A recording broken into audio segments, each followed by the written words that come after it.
Նորմալ եմ գնահատում եւ դա ասեմ այստեղ մարդկային գործոնն էլ կապ ուներ, խաղաղ հանգիստ այդպես ընթացք է ունեցել եւ եթե ԿՊ-ի պարագլուխները չխանգարեին ավելի հանգիստ կանցներ։ Բոլոր իմաստներով, բոլոր ռեսուրսները կիրառելով եւ այս դեպքում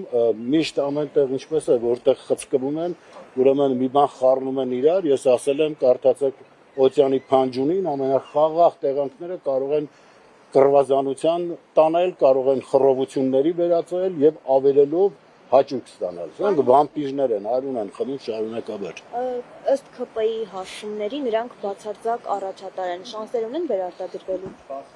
Դե իրանց հարցումների տենց էլ պետք է լիներ, բա հիմա ինչ անեն։ Իրենք հասկանում են, որ պահին իշխանությունը կորցնեն, հայտնվելու են արդարադատության առաջ, իսկ այդ արդարադատությունը լինելու է օրենքի ամբողջ խստությամբ, իրենք քաչ հասկանում են դա։